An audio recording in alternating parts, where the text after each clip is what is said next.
kuko twabonye imiryango ibanye mu mahoro uburyo nyine yubatswe, ni imiryango ishingiye ku kuri kw'ibyanditswe byera. Yego. Ikumva neza inshingano, umugore akumva neza inshingano yo kuganduka. Uyu mugabo neza kumva uburyo akwiye kuyobora umugore we mu buryo buryo. Hari umuntu ngende gukotinga, hari mwenda tumwe yitwa Matthew Henry, hari ikintu yavuze numva nyine kirantangaje.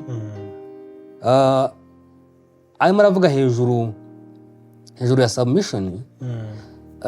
Reka basomera wenda mu Cyongereza ndaza kubisobanura. Yavuze ngo the woman was made out of Adam's side, nyine ngo umugore nyine yakozwe avo nyine mu rubavu rwa Adam. She was not made out of his head to rule over him. Ntabwo nyine ngo yigeze akorwa nyine aturutse nyine mu mutwe we cyangwa se ku cyo wenda cy'umutwe kugira ngo nyine ngo ayobore Adam. Yaremwe. No out of his feet to be trampled upon by him. Cyangwa se ngo aremwe, urumva, aturutse munsi y'ibirenge bye kugira ngo ajye akandagirwa na Adam. Urumva? Aravuga ngo but out of his side to be equal with him. Ahubwo ngo yaremwe akuye mu rubavu rwiwe kugira ngo abumwe, cyangwa se kugira ngo iko twabyita gutera, kugira ngo nyine kugira ngo niho nabita ngo nyine baringanire. Kugira ngo baringanire, reka ndakumva ndafite gutya, to be equal with him, sibyo?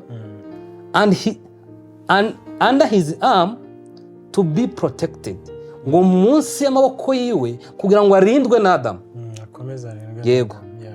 And in his heart to be loved, nyine ngo arema ko hafi y'umutima w'umugabo kugira ngo akundwe nawe. Urumva? Ibi rero ni ibintu mwene data Matthew Henry nyine yavuze abahuri ikintu nyine.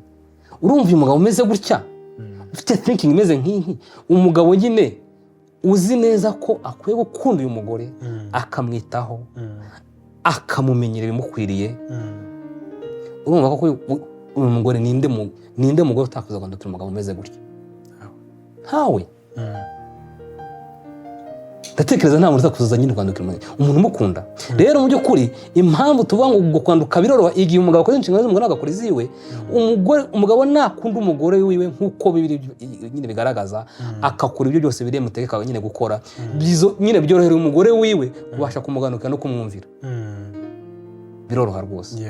Aba bantu rero impamvu barwana n'ibyo nuko bahura n'abantu b'abapagani, sibyo? Batizera, bakabakandamiza, then bagatekereza yuko nuko nyine biremwe yuko umugabo agwe akandamiza umugore. So then dukwiye gushaka uburyo dukwiye kwibohora ingoyi. So kandi ni ukubera icyaha kiri muri uyu muntu ku buryo atabasha kumvira Imana, bigatuma abasha no gukora ibyaha nk'ibyo byo kubasha kubirutinga umugore we. None umugabo akumva atamugandukira. Ariyo mpamvu rero niba ugiye gushakwa, sibyo, cyangwa niba uri umukobwa utarashakwa, cyangwa ukaba uri umusore, ariko kuko wenda turi ku bakobwa n'abagore, nyine nk'umukobwa ukwiye gushaka umugabo koko uri worthy yo kuba wasubmitingaho. Uri worthy yo kuba wasubmitingaho.